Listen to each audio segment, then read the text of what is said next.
নমস্কার, আমি শতরূপা আর আমার চ্যানেলে আপনাদের স্বাগতম। তো আজকে আমার রান্নাঘরের সেকেন্ড এপিসোড।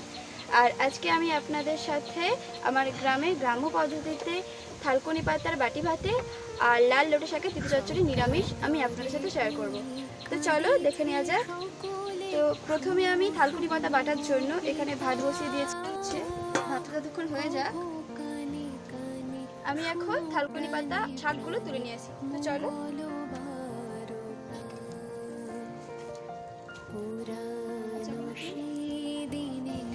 দেখুন আমাদের কত শাক হয়েছে। তো আমি মোটা মোটা দেখে শাকগুলো তুলে নেব।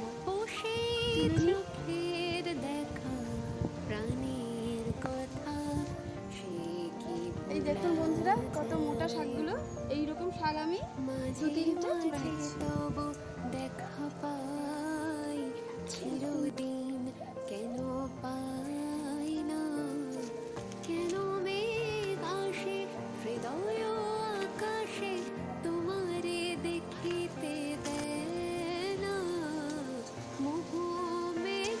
আমি এখানে 5টা ডাঁটা নিয়েছি, মোটা মোটা একদম। এগুলো মিষ্টি হবে, খুব ভালো খেতে। তো চলো এবার উচ্ছেটা তুলে নিই।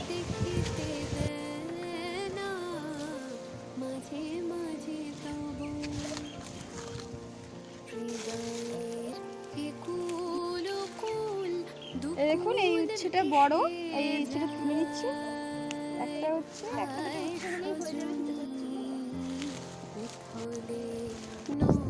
এবার থালকুনি পাতা বাটার জন্য থালকুনি পাতা তুলে নিচ্ছি। যেদিকে দেখি ওগো সখী কিছু আর চিনিতে না পারি, উথলে নয়ন বারি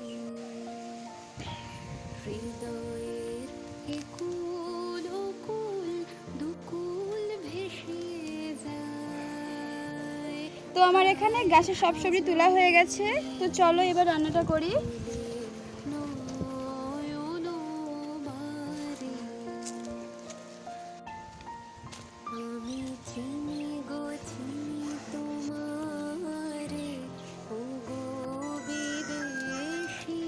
তো এখানে আমার ভাতটা হয়ে এসছে। এবার আমি থালকুনি পাতা বাটি ভাতের জন্য থালকুনি পাতাটা বেটে নেব। ছোট ছোট ঘাসগুলো বেছে নিই।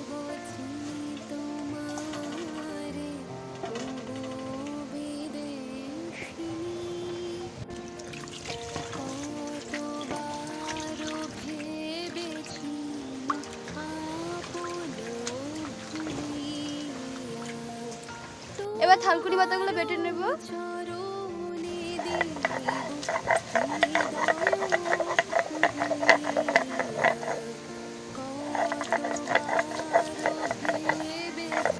আর এখানে থালকুনি পাতাটা বাটা হয়ে গেছে।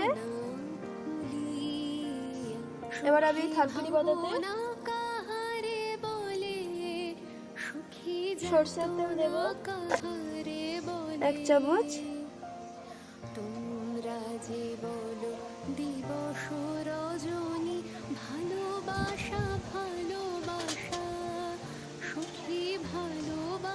চিমটি লবণ দিচ্ছি স্বাদ মতো। এবার এটাকে হাত দিয়ে মাখিয়ে নেব।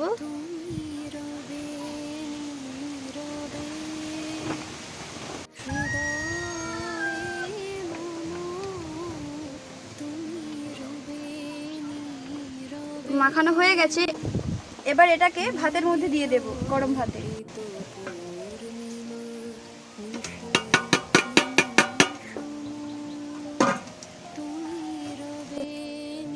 এবার ভাতের এই মধ্যিখানে একটু গোল করে দিই।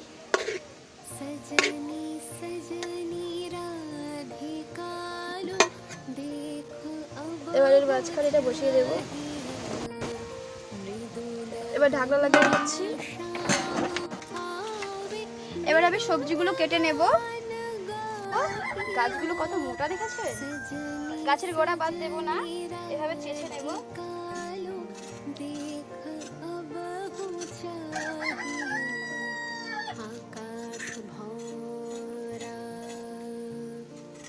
সূর্য তারা এই যে আমি এগুলো চেঁচে নিয়েছি, এবার কেটে নেব। কেটে নিয়ে মাঝখান থেকে একবার মাঝখান দিয়ে আমি কেটে দিয়েছি, তাড়াতাড়ি সিদ্ধ হয়ে যাবে। এবার এর গায়ে ছালগুলো চেঁচে নেব।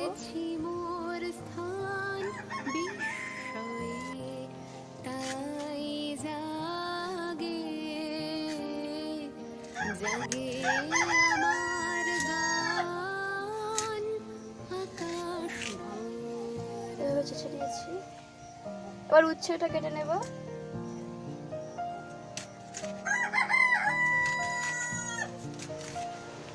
এইরকম করে কেটে নিয়েছি।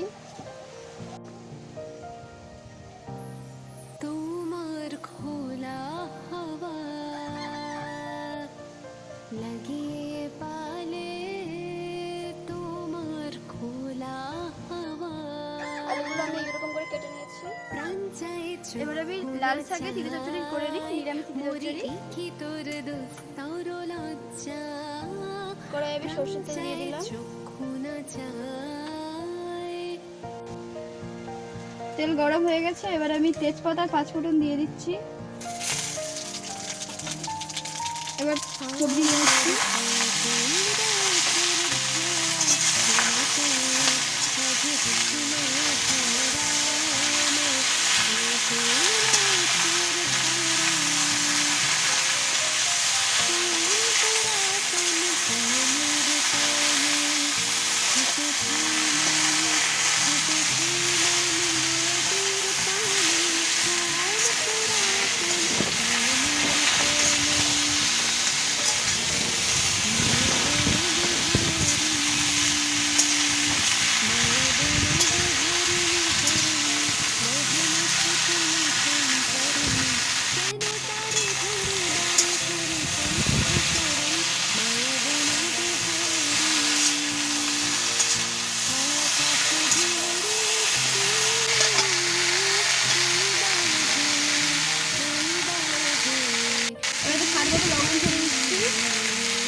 আমার অনেকটা ভাজা হয়ে গেছে, এবার হলুদ গুঁড়ো দিয়ে দেবো।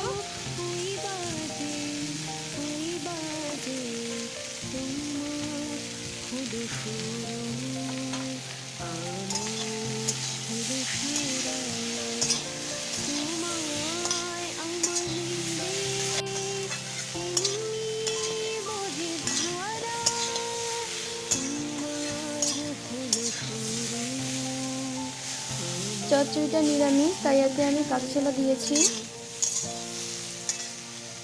সবজিটা ভাজা ভাজা হয়ে গেছে, এবার এতে জল দিয়ে দেবো।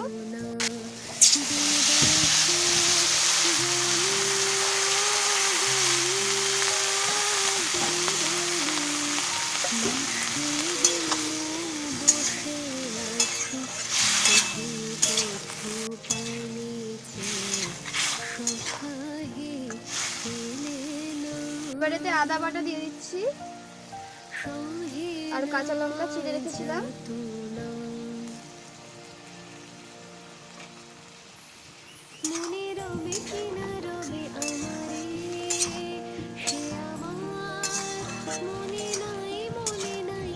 সবজিগুলো সেদ্ধ হওয়ার জন্য আমি এখানে একটা ঢাকনা দিয়ে দিচ্ছি।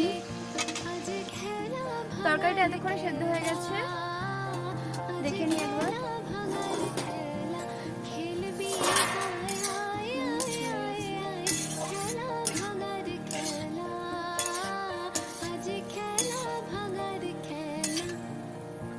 এবার এতে জিরে গুঁড়ো আর ধনে গুঁড়ো দিয়ে দিচ্ছি।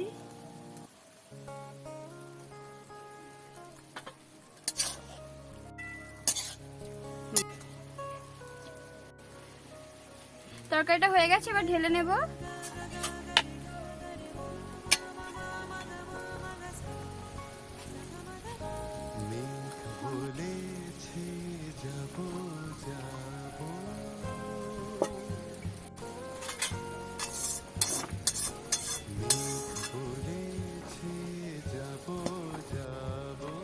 থালকুনি পাতাটা এতক্ষণ হয়ে গেছে, এই যে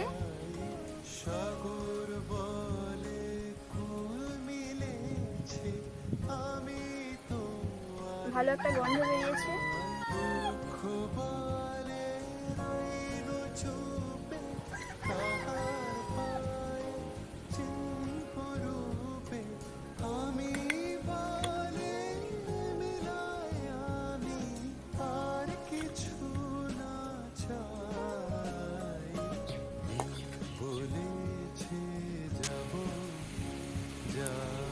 সবগুলো পাতা খুবই ভালো খেতে, আপনারাও বানিয়ে খেতে পারেন।